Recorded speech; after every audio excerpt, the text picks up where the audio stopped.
Shalom, peuple de Dieu, que Dieu vous bénisse, de partout vous pouvez nous suivre, que Dieu vous soit vraiment favorable. J'aimerais parler ce soir sur un chrétien face à la richesse, un chrétien face au bien de ce monde. Comment est-ce qu'un chrétien doit être, soit doit se comporter face aux richesses de ce monde ici. Écoutez ce que l'Écriture dit dans 1 Timothée chapitre 6e, verset 10. L'Écriture dit ceci: car l'amour de l'argent est la racine de tous les maux. Quelques-uns étant possédés se sont égarés loin de la foi. Je m'arrête un peu par là. Par rapport à cette écriture, vous allez comprendre ceci, que la Bible n'est pas contre l'argent, mais la Bible est contre la manière dont les chrétiens cherchent cet argent. Ici, on ne parle pas que l'argent est mauvais, puisque l'argent, nous savons bien aimé, que l'argent est essentiel, c'est quelque chose qui nous accompagne par rapport à la vie du monde, par rapport à la vie que nous menons sur terre. L'argent est tellement utile, l'argent est important. Mais l'écriture ici est en train de parler par rapport à l'amour de l'argent. L'amour que nous donnons aux richesses, l'amour que nous donnons aux biens matériels, tellement ça devient un piège pour la foi d'un chrétien. Ce n'est pas seulement pour les chrétiens que cela peut concerner, que c'est pour tous les hommes.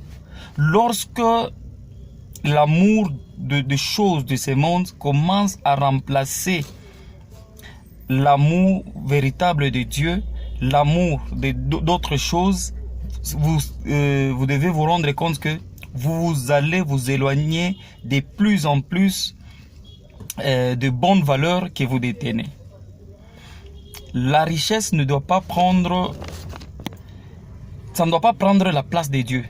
Ça ne doit pas prendre la place même des hommes. La richesse, ce sont des choses qui sont passagères.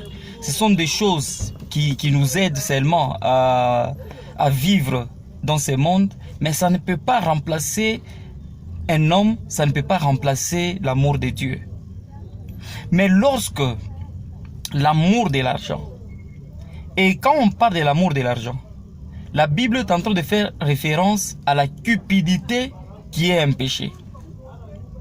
La cupidité, c'est un péché. Qu'est-ce que la cupidité? La cupidité, c'est la recherche immodérée des richesses, de biens, de gains. C'est-à-dire chercher sans relâche, chercher à avoir des richesses à tout prix, chercher à gagner dans n'importe quelle situation, dans n'importe quel moment, de n'importe quelle manière.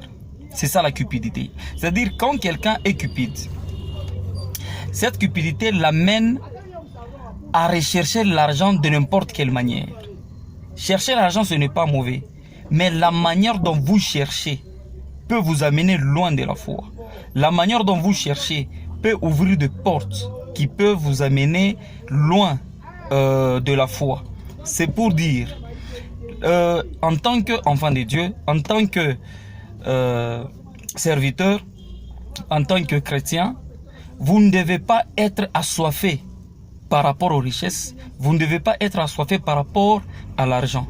Vous devez vous contrôler, vous devez être maître par rapport aux richesses, sinon l'argent va vous diriger, sinon l'argent va vous dominer.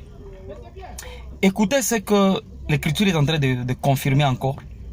Que quelques-uns étant possédés, parce que quand quelqu'un aime l'argent, c'est-à-dire cette personne va arriver à une dimension de la possession. Il sera possédé par cet amour-là. C'est-à-dire son amour envers le bien du monde, son amour envers les richesses va posséder son esprit. Dans cette dimension-là, quelqu'un qui aime l'argent, il a fait directement de l'argent son Dieu. Il a fait directement de l'argent, l'argent devient un esprit qui peut facilement posséder son esprit. Parce que tout ce que le monde nous présente, les biens matériels, c'est bien, c'est pour notre bien, c'est pour nous accompagner à vivre. Mais lorsque vous prenez ces choses au-dessus de toutes choses, comprenez directement que c'est un piège et vous serez étouffé et votre foi sera étouffée également.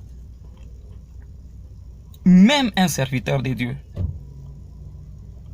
lorsque un serviteur commence à aimer l'argent plus que même les services, il ne va plus bien travailler.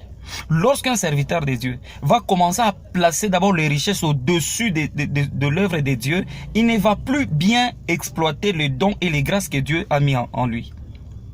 Un homme de Dieu doit éviter et fuir la cupidité. Un homme de Dieu ne doit pas être cupide. Un homme de Dieu ne doit pas être un amoureux de l'argent. Un homme de Dieu doit être quelqu'un qui est retenu face à l'argent. Mais lorsqu'aujourd'hui nous voyons dans le monde, tout le monde court après l'argent. Tout le monde court après les richesses. Tout le monde cherche à s'enrichir. C'est pourquoi vous allez voir actuellement, il y a même de faux prophètes. Il y a eu même de faux évangélistes. Il y a eu même de faux apôtres. Et leur message est centré à la recherche de l'argent. C'est pourquoi aujourd'hui il y a beaucoup d'hérésies, il y a beaucoup d'erreurs dans l'enseignement. Parce que ce que les hommes de Dieu actuellement sont en train de viser, c'est d'abord l'argent, c'est d'abord la richesse, c'est d'abord s'enrichir. Et il ne s'occupe plus des âmes des gens, il ne s'occupe plus du salut de l'humanité. C'est d'abord l'argent. La recherche immodérée de l'argent a jeté beaucoup de gens loin de la foi. C'est pourquoi, bien-aimés, cette exhortation est en train de ramener votre conscience pour que vous puissiez rentrer dans l'essentiel. L'essentiel d'abord, c'est le royaume des cieux. Mais lorsque vous avez vous avez pour amour l'argent, les richesses, c'est fini, vous serez possédé. C'est-à-dire dans cette dimension ici, l'argent devient un maître. Écoutez ce que Jésus a dit dans Matthieu chapitre 6, verset 24 à 25. Il dit, personne ne peut servir deux maîtres. Nul ne peut servir Dieu et servir maman. Ici, maman, c'est le dieu de l'argent, des richesses. C'est-à-dire, quand quelqu'un aime l'argent, il ne sert plus Dieu. Quand quelqu'un, son cœur est porté vers les biens matériels, il ne sert plus Dieu. C'est pourquoi, bien-aimés, lorsque vous voyez en vous un amour exagéré des richesses, sachez bien que vous êtes envoûté. Vous êtes possédé. Vous êtes loin de la foi véritable. Nous ne sommes pas serviteurs à cause de l'argent. Nous ne sommes pas enfants de Dieu à cause des richesses. Mais nous sommes d'abord enfants de Dieu parce que nous devons hériter du royaume. Et c'est là que nous devons comprendre. Ecclésiaste chapitre 5 verset 10. La Bible nous dit ceci. Celui qui aime l'argent n'est pas rassasié par l'argent. Et celui qui cherche à tout prix à être rassasié par l'argent, ou soit à avoir toujours des richesses, il n'en profite pas. C'est ce qu'Ecclésiaste 5 verset 10 est en train de nous dire.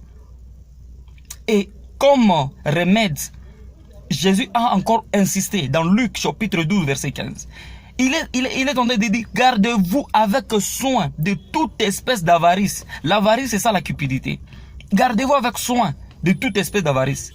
Jésus savait que vous serez toujours exposé à l'argent. Vous serez exposé aux richesses. Vous serez exposé à l'amour de biens matériels. Il dit à ses disciples, gardez-vous avec soin de la cupidité, de l'avarice. Parce que la cupidité est un piège. Et c'est un piège qui amène loin de la foi. Que Dieu bénisse, que Dieu soit vraiment favorable. C'est votre frère évangéliste Jean Kamanga. Que Dieu soit loué.